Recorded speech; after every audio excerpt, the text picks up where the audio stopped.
మత్తయి సువార్త 26వ అధ్యాయంలో 39వ వచనంలో యేసుక్రీస్తు ప్రభు గెత్సేమనే తోటలో ఆయన ఒంటరిగా ప్రార్థించడానికి వెళ్ళినప్పుడు కొంత దూరంలో శిష్యులు పేతురు, యోహాను, యాకోబులు ఉన్నటువంటి ఆ సన్నివేశాన్ని మనం గమనిస్తున్నప్పుడు యేసు ప్రభువు ఆ గెత్సేమనే తోటలో ఒలీవ పండ్లు గానుగా ఆ స్థలంలో ఆ పండును ఆధారం చేసుకుని ఒలివ పండు ఎలాగైతే ఎండబడి ఆ గానుగులో దంచబడి ఆ రసమంతా కాగి అక్కడ ఉంటుందో అలాగ ఎప్పుడూ మరణమే లేనటువంటి దేవుడు కుమారుడై లోకానికి వచ్చి తనకు ప్రాణాధారమైనటువంటి రక్తాన్ని ఈ శరీరధారిగా వచ్చినప్పుడు తనను తానుగా దేవునికి బలిగా అర్పణగా అర్పించుకునేటువంటి ఆ సందర్భంలో సిలువలో వేలాడడానికి, సిలువలో ఆ చీరలతో దానికి ముందు పొడా దెబ్బలతో ఈడవబడినప్పుడు కాల్చినటువంటి రక్తాన్ని కంటే ఇతరులు పాపాత్ములు ఆయనను గాయపరిచినప్పుడు వచ్చినటువంటి రక్తాన్ని కంటే అతి విలువైనటువంటి, అతి శ్రేష్టమైనటువంటి, ఇంకొక రక్తముతో పోల్చడానికి వీలుగైనటువంటి సాటిలేని నిష్కళంకమైనటువంటి రక్తాన్ని తనకు తానే తన చెమట నేలను పడుచున్న గొప్ప రక్తపు బిందువుల వలె ఆయన తన రక్తాన్ని గెత్సేమనే తోటలో ఒలిగించినటువంటి ఆ సన్నివేశంలో అలాంటి మానవులమైనటువంటి మన పాప శిక్ష దేవుడు పాపాన్ని సహించినటువంటి పవిత్రుడు కనుక ఆ పాపం విషయంలో దేవునికి ఉన్నటువంటి ఆ ఉగ్రత మానవులమైన మన మీద నుంచి తప్పించడానికి యేసుక్రీస్తు ప్రభు ఒక పాత్రగా పోల్చి, నా తండ్రి సాధ్యమైతే ఈ గిన్నె నా యుద్ధ నుండి తొలగిపోనిమ్ము అని చేసి, అయినను నా ఇష్ట ప్రకారము కాదు నీ చిత్త ప్రకారమే కానిమ్మని ప్రార్థించను అనేటువంటి మాట మనం చూస్తున్నాం. ఈ ప్రార్థన ఎందుకు చేయవలసి వచ్చింది? ప్రభు ఎందుకు ఈ లోకానికి వచ్చి అలాంటి ప్రార్థన చేయాల్సిన అక్కర ఏర్పడింది అంటే, పరిశుద్ధుడైన, జీవం కలిగిన, సృష్టికర్త అయిన సకల జీవరాశులకు కనికరంతో పోషించే పరమ తండ్రి అయినటువంటి దేవుడు, ఉన్నవాడు అన్నటువంటి దేవుడు తన సముఖముకు దేవదూతలను అనుమతించినప్పుడు ఆ దేవదూతలలో ప్రధాన దూతగా ఉన్నటువంటి లూసిఫర్ అనేటువంటి దేవదూత అన్నటువంటి ఒక మాట కారణంగా మనం చూస్తున్నాం. ఆ దేవదూత లూసిఫర్ ఏమన్నా అంటే, it's not your will, it's mine అనేటువంటి మాటని ఉపయోగించారు. ఇది నీ ఇష్టం కాదు, ఇది నా ఇష్టం అని దేవుని కంటే తనను హెచ్చుగా హెచ్చించుకొని గర్వించినందువల్ల లోకములోనికి నెట్టివేయబడ్డాడు. ఆ తరువాత పాపము ప్రవేశించింది.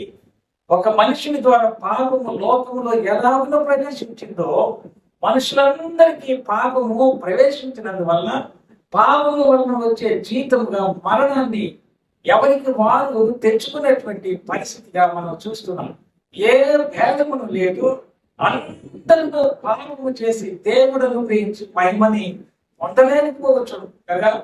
తిరిగి ఆ పరలోకాన్ని తిరిగి ఒక సంతోషకరమైనటువంటి స్థితికి తీసుకుని రావడానికి మొట్టమొదట ఆదామును ఉంచినటువంటి ఏదేను తోటలో దేవుడు పరదేశు లేక పరలోకంలో ఉన్నటువంటి ఆనందాన్ని పొందడానికి మానవుని ఏర్పాటు చేసుకుని వారితో సహవాసం చేస్తూ ఏదేను తోటలో ఉన్నటువంటి ఆనందాన్ని ఈ it's not your will, it's mine అనేటువంటి లూసిఫర్ యొక్క ఆ స్లోగన్ ద్వారా ఏదేను తోట ఏడుపు తోటగా ఎలాగా మిగిలిపోయిందో, తిరిగి గెత్సేమనే ఏడుపు తోటను యేసుక్రీస్తు ప్రభు అలంకరించి it's not my will, it's your will అనే స్లోగన్ ని ప్రారంభించాడు కనుక ఇది నీ చిత్తమైతే తొలగించు, అయినా నా ఇష్ట ప్రకారం కాదు,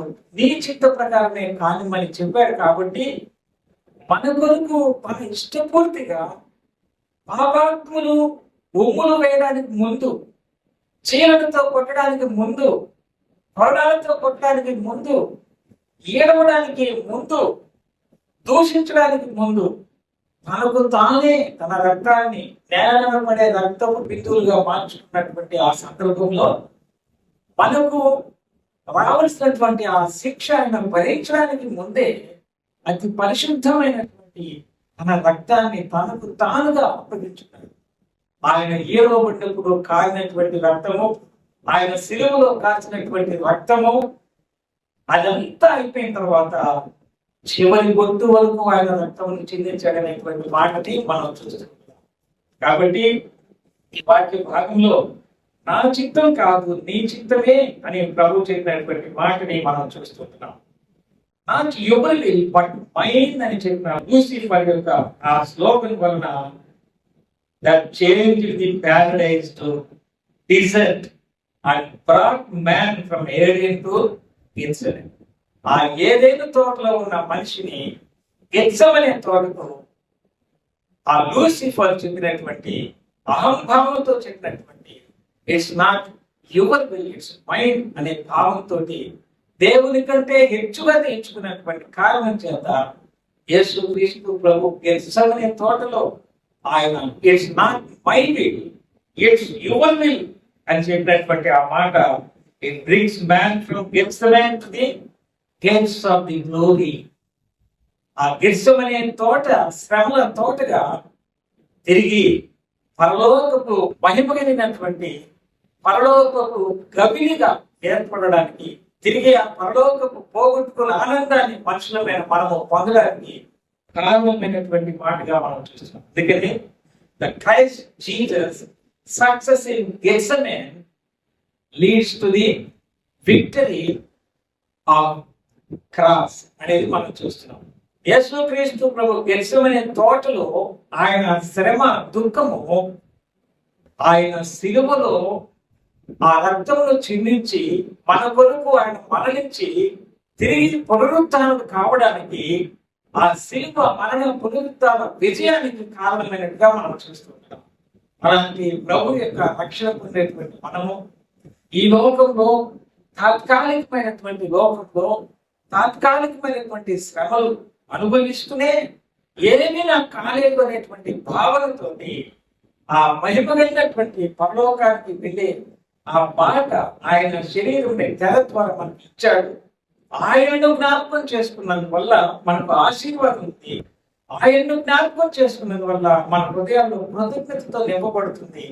ఆ కృతజ్ఞతతో నింపబడిన హృదయాలతోటి నన్ను జ్ఞాపకం చేసుకుంటూ చేయదని చెప్పిన ప్రభు శరీరానికి సాదృశ్యం గల పాత్ర, ప్రభు రక్తంలో సాదృశ్యం గల పాత్ర మనం చూచి అందులో మనం పాలు పొందేటప్పుడు పరిశుద్ధులైన జీవం కలిగిన దేవుని ఆనందాన్ని తిరిగి పొందడానికి ఇంతటి బలియాగాన్ని చేసిన ప్రభుని జ్ఞాపకం చేసుకుంటూ ఆయన్ని ఆరాధించడానికి ఈ యొక్క చిన్న లేఖన భాగం కూడా ఒక కారణం అవుతుందని ఇందులో మనం ధ్యానం చేస్తున్నాం.